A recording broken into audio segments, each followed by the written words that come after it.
So, how did you first learn that you see colors differently? Well, actually, if you compare to the other people that I know, most of them learned this way younger than me, like in kindergarten or like secondary school, from the exams, from the classes they had. Like at some point, they just had some difficulties. But in my case, it's actually kind of weird because I didn't know that I have this color blindness till I was having my driver's license. Actually, when I went there, they just How old showed were me. you?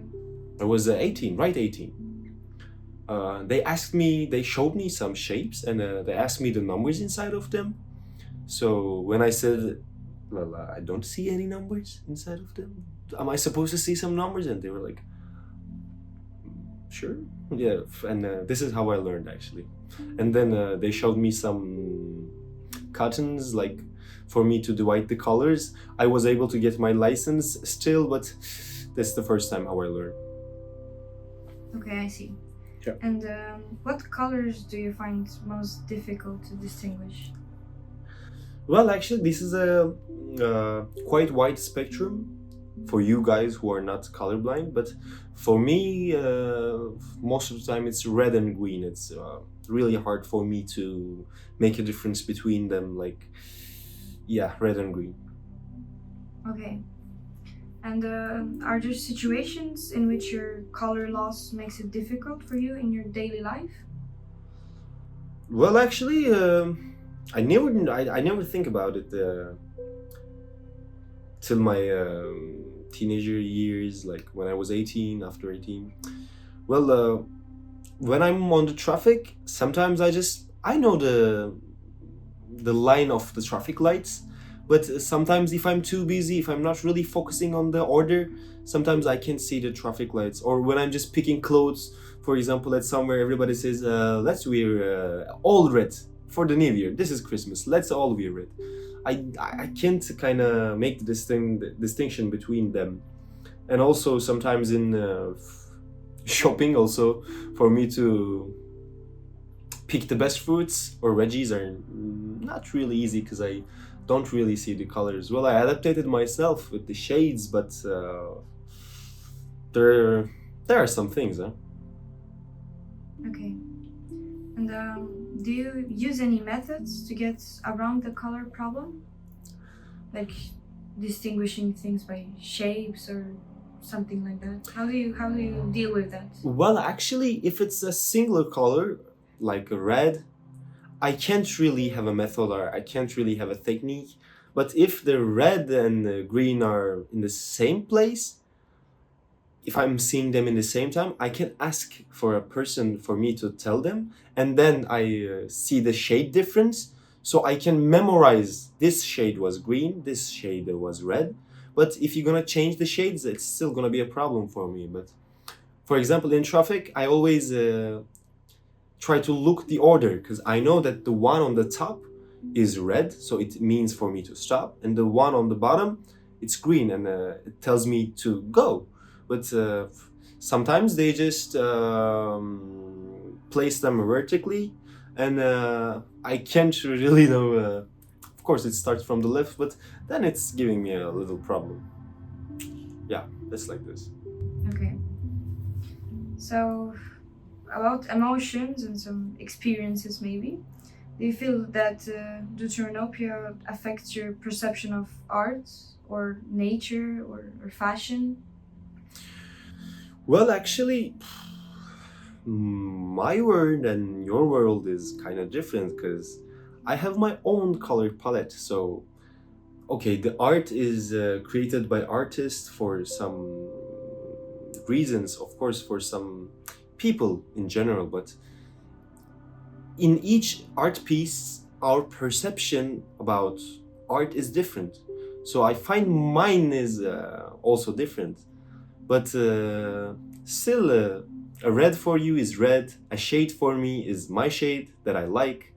So I think that there are some differences, but actually, I'm living in my own world. So I don't think so. Okay. And have you ever been misunderstood or made fun because of the way you see colors? Yeah, like when I told to my friend about that, guys, there's some problem with the traffic lights, and they were kind of like laughing out of me. You can't even ride a car. Do you see that apple? Is it red or green? Like they were making some little jokes, but after that, when I become a more adult, of course, the jokes were not really serious, and people were approaching me in a nicely manner. But I've been through that. Okay. And how do you feel actually when you talk about the way you see the world?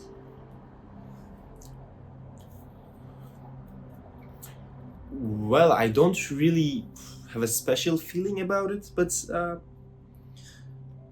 I can say that I'm special, huh? So my color palette is different than the others. So it brings some kind of difference, I think. I would like to see the world as most of the people see, but my mind is more unique, I think. It must be something special. I'm just trying to see the good side of it, you know? I'm trying to focus on the positive because it's not something that I can change. So, yeah. Okay. And about some adaptation strategies potentially. Do you use any apps or filters or glasses that help you see colors better? Well, I heard that there are some glasses that helps colorblind people to see the colors better or see the colors, but I never really use any of those. And actually, besides of traffic lights and some daily clothing and some common perceptions with other people, I don't really need to adaptate myself because I've born like this. So my world is already built like this. I don't feel like I need to fit in. Like I don't see the difference in me and the other people among it about it. And no, I never used any apps, any filters. Just no. Okay. And do you think that technology could help people with deuteranopia function better in the future? Well, actually, I don't think that color blindness is such a big problem that it needs to be cured. But of course, with developments and new technologies, I feel like that receptors that actually sees the color can kind of rebuild and can fix. It can be cured. But the real question is it really necessary or not? Well, I don't know about it, but I think that with the AI or like the virtual assistants like smart glasses, like Apple Vision, these can help those people when they have problem. But again, it's the question of how big is a problem is this? Mhm. Yeah. And how do you imagine colors that you don't see the way others do? Oh, well, actually, this is a quite hard question because imagine a guy, a person that's born blind. How can you describe him, the world, to see the objects, the faces, the objects around it? How can you describe? Imagine that there's a person and that person never sees something in his life. How can you describe it? Well, so I can't really imagine it. It must be something, not natural. It must be something divine. I don't know. I don't imagine, and I can't. Mhm. Yeah. And have you ever wondered what art created specifically for people with deuteranopia would look like? Well, actually, I think that it wouldn't really make a difference for me, but I would be happy that the other people are also seeing the life from my perspective. I would like them to understand me and know about how do I see, what kind of world am I living in. So the art for colorblind people, well, I don't think that could exist, but it could help colorblind people to be more known by in the society for the other people, you know. So it would be nice to be seen. Yeah. Minorities, huh? Yeah. Okay. And the last question. Yeah. If you could see the world for a moment as a person without color vision deficiency, what would you see first, actually? Oh. Well, this is a quite emotional question for me because, even though I say I never felt a difference, or I didn't, well, probably it would be sunrise, sunset, because that kind of moments, that kind of activities are kind of special, and you can't really feel the emotion. You can't really understand what's going on around, like with the shades, of course. Because sometimes, depending on the weather, depending on the sky, depending on the sun, the whole colors are changing. Like when you go to Mexico, you see a different sky, a different vision. When you go to north, you see something different. When you go to Sahara, you see something different.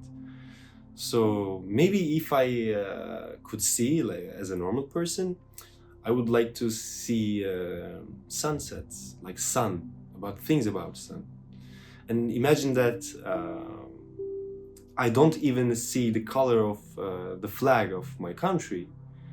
So it's kind of challenging. Yeah, I would like to watch a sunset and then check the color of the flag of my country and my blood. And what is your nationality? I'm from Turkey. I'm Turkish. Okay. Yeah. Okay. Thank you for this interview. It was touching. Well, you're welcome. It's nice to hear that the other people would be more aware of this situation, and it's nice to be seen. Thank you for doing that. Appreciate it.